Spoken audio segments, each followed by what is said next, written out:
উনি আমাদের তারেক রহমান। আমি কেন ওনাকে প্রচার উন্নয়নের উত্তরসূরি হওয়ার যোগ্য বলে মনে করি না, বগুড়ার জন্য পার্সিয়ালিটি করি নাই, কারণ আছে। কারণটা কি আসেন শুনি। আওয়ামী হাসিনার সাথে যারা ছিল তারা বাদ রেখে সবাইকে নিয়ে একটি ট্রানজিশনাল সরকার গঠন হবে। তার প্রধান থাকবে ডক্টর মোহাম্মদ ইউনূস, আর তার উপপ্রধান থাকবে বিএনপির ভারপ্রাপ্ত চেয়ারম্যান জনাব তারেক রহমান। কোন রকম নির্বাচন ছাড়াই একটা সরকার তৈরি হবে, যে সরকারটা হবে জাতীয় সরকার। আর এই জাতীয় সরকারের মধ্যে প্রধান উপদেষ্টার পরে আরেকটা পদ পদবি তৈরি হবে, যেটার নাম হবে উপপ্রধান উপদেষ্টা। আসসালামু আলাইকুম সম্মানিত দর্শক মণ্ডলী, দেশ কিংবা দেশের বাইরে, কাছে ও দূরে, দেশের দূর দূরান্ত থেকে যারাই ঠিক এই মুহূর্তে আমার এই ভিডিওটি দেখছেন, সকলকে জানাই আন্তরিক শুভেচ্ছা ও অভিনন্দন। সম্মানিত দর্শক মণ্ডলী, বর্তমান পরিস্থিতি নিয়ে, বিশেষ করে আমাদের বাংলাদেশের রাজনৈতিক অবস্থা সম্পর্কে আপনারা কম বেশি সকলেই অবগত আছেন।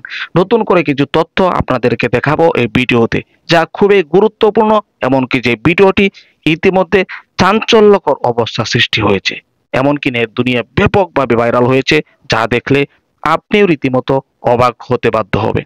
হ্যাঁ প্রিয় দর্শক, অবাক হওয়ার মতো একটি ভিডিও নিয়ে উপস্থিত হয়েছে, তাই আপনাদের কাছে রিকোয়েস্ট করব ভিডিওটি স্কিপ না করে সম্পূর্ণ ভিডিওটি ধৈর্য সহকারে দেখবেন।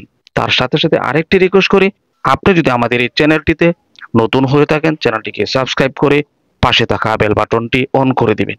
চলুন তাহলে প্রিয় দর্শক, কথা না বাড়িয়ে ভিডিওর মূল পর্বে চলে যাই। আসসালামু আলাইকুম।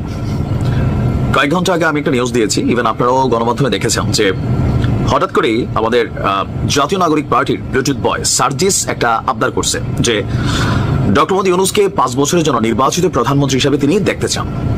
তো বিষয়টা কি আসলে তার মস্তিষ্ক প্রসূত কোনো চিন্তা না, এটার পেছনের মূল কারিগর হচ্ছেন পিনাকিদা।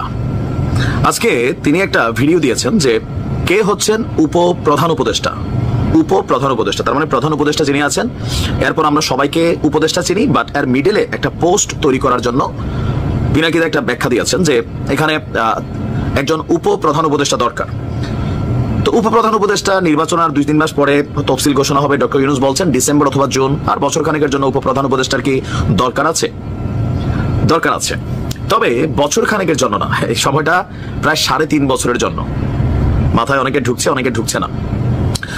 পিনাকিদার থিওরিটা হচ্ছে একটা জাতীয় সরকার গঠন করা, আর ডক্টর ইউনূসের এই উপদেষ্টা পরিষদের মেয়াদ আগামী 3 থেকে 4 বছরের জন্য ফিক্সড করে দেওয়া।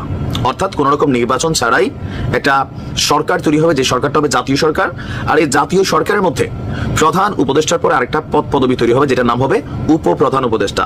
তো কে এই উপপ্রধান উপদেষ্টা হিসাবে দায়িত্ব নেওয়া উচিত, অথবা কাকে দেওয়া যায়?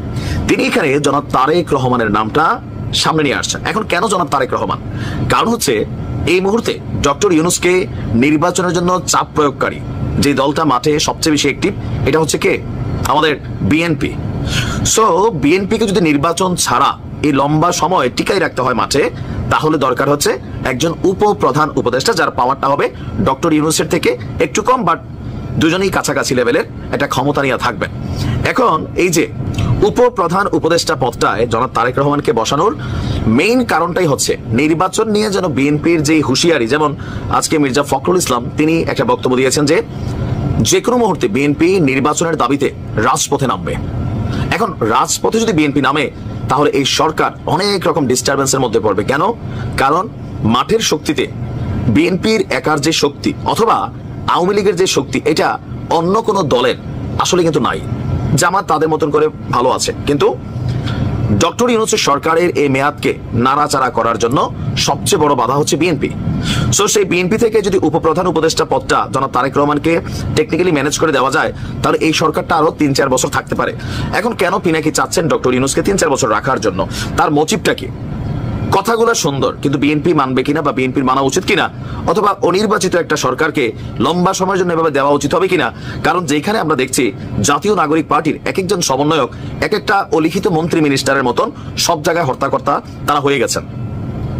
জাতীয় নাগরিক পার্টি অন্য 10টা রাজনৈতিক দলের মতন, এর বাইরে কিছু না, কিন্তু তাদের লেভেল অফ পাওয়ার, সরকারের মধ্যে প্রভাব বিস্তার করা, টাকা পয়সা কামানো, তারপর হচ্ছে প্রশাসনকে ম্যানেজ করা বা সিস্টেমে রাখা, এইটা বিএনপি মাইনা নিবে না। এখন 3.5 বছরের জন্য যদি এই দলটা এভাবে তৈরি হয়, জাতীয় নাগরিক পার্টির জন্য একটা বড় ধরনের সুযোগ তৈরি হবে। কিন্তু পিনাকিদা মনে করছেন যে না, আগামী বাংলাদেশকে আমরা যেই জায়গায় দেখতে চাই, এই জায়গায় দেখতে গেলে ডক্টর মোহাম্মদ ইউনূসের বিকল্প এই দেশে আগামী 100 বছরে তৈরি হবে না। ওনার যেই সময়টা আছে এই সময়টাকে যদি আমরা ধৈর্য টইরা ওনারে রাখতে পারি, তাহলে যে বাংলাদেশের স্বপ্ন মানুষ দেখে সেই বাংলাদেশ কাঙ্ক্ষিত যেটা, এটা তৈরি হবে। আর যদি নির্বাচন নিয়ে ভেজাল বোজাল হয়ে যায়, তাহলে নির্বাচিত সরকার আসবে ঠিকই, দেশের পরিবর্তন হবে না। আপনি কি মনে করছেন পিনাকির এই সাজেশন কতটুকু গ্রহণযোগ্য? কমেন্টে লিখতে পারো। থেকে রাজনৈতিক সরকার হবে, এই 3টি ধাপে বাংলাদেশ এগিয়ে যাবে। সুন্দর পরিকল্পনা দিয়ে সুন্দর আমাদের ভবিষ্যৎ গঠনের জন্য উনি একটি পরিকল্পনা দিয়েছেন বাংলাদেশের জনগণকে, বাংলাদেশের প্রত্যেকটা রাজনৈতিক দলকে এবং ডক্টর মোহাম্মদ ইউনূস স্যারকে এবং ইউনূস স্যারের বর্তমান অন্তর্বর্তীকালীন সরকারে যারা আছে তাদেরকে। সেখানে উনি যেটা বলেছেন যে এতদিন পর্যন্ত আমাদের অন্তর্বর্তীকালীন সরকার ছিল, এখন আমরা ট্রানজিশনাল সরকার তৈরি করব। বিএনপি, জামাত, হেফাজত, চরমুনাই এবং বিপি নূর সহ যতগুলা রাজনৈতিক দল 24-এর অভ্যুত্থানে ছিল, ছাত্র সমাজ ছিল, তারা সকলে মিলে আওয়ামী হাসিনার সাথে যারা ছিল তারা বাদ রেখে সবাইকে নিয়ে একটি ট্রানজিশনাল সরকার গঠন হবে। তার প্রধান থাকবে ডক্টর মোহাম্মদ ইউনূস আর তার উপপ্রধান থাকবে বিএনপির ভারপ্রাপ্ত চেয়ারম্যান জনাব তারেক রহমান। তারেক রহমানের নাম উনি সেখানে আলোচনা করেছেন। জামাতের কে কে থাকবে, বিএনপি থেকে আরো কে কে থাকবে এবং অন্যান্য দল থেকে আনুপাতিক হারে যার যতটুকু এবিলিটি আছে দেশের রাজনীতিকে, তারা যতটুকু অবদান রাখছেন বলে জনগণ মনে করেন, সেই অনুপাতে তাদেরকে নিয়ে একটি ট্রানজিশনাল সরকার তৈরি হবে। যেই সরকারটির মেয়াদকাল হবে, হাসিনা যদি থাকতেন তাহলে 29 সাল পর্যন্ত হাসিনা থাকতেন, সেই 29 সাল পর্যন্ত এই ট্রানজিশনাল সরকারটি রাষ্ট্র পরিচালনা করবে। এখানে যুক্তিটা এত চমৎকার, উনি বলেছেন যে বাংলাদেশে অন্তর্বর্তীকালীন সরকার ডক্টর মোহাম্মদ ইউনূসের বিকল্প আর কেউ বাংলাদেশে এই মুহূর্তে নাই। যদি বিকল্প হিসাবে ধরা হয় তাহলে ধরা হবে বিএনপির ভারপ্রাপ্ত চেয়ারম্যান জনাব তারেক রহমানকে। কিন্তু তারেক রহমান সাহেব নির্বাচন করে রাষ্ট্র ক্ষমতায় আসলে ভারতের সাথে পেরে উঠতে পারবেন কিনা? ভারতের সাথে যদি আগের মতো হাসিনার মতো সম্পর্ক রাখা হয় তাহলে জনগণ বিএনপিকে বাদ দিবে, আর যদি ভারতকে বিএনপি বাদ দেয়, বিএনপিকে ভারত রাষ্ট্রীয় ক্ষমতা থাকতে দিবে না। সেই যুক্তিক কথাগুলা থেকে। প্রিয় দর্শক, আশা করি সম্পূর্ণ ভিডিওটি দেখলেন। ভিডিও দেখে অবশ্যই বুঝতে পেরেছেন চলমান পরিস্থিতিতে যেখানে ডক্টর ইউনূস চায়না গিয়েছিলেন, সেখান থেকে বাংলাদেশের উদ্দেশ্যে রওনা দিয়েছেন। এমনকি সেই চায়না যাওয়ার জন্য যে বাধাগ্রস্ত হয়েছিলেন, বিশেষ করে সাবেক প্রধানমন্ত্রী শেখ হাসিনা, এমনকি ইন্ডিয়ার নরেন্দ্র মোদী, সবকিছু মিলে যে অবস্থা হয়েছিল যে কোনোভাবেই যাতে ডক্টর ইউনূস চায়না যেতে না পারে, পরিশেষে কিন্তু চায়না গিয়েছেন, এমনকি সেই সফর সাকসেস হয়েছে। এমনকি এই বিষয়ে বিস্তারিত কিছু তথ্য আমি পূর্বে আলোচনা করেছিলাম, আপনারা দেখেছেন। এমনকি বর্তমান ঈদ ছুটিকে কেন্দ্র করে আওয়ামী লীগ নতুন করে কিছু ষড়যন্ত্র করেছে,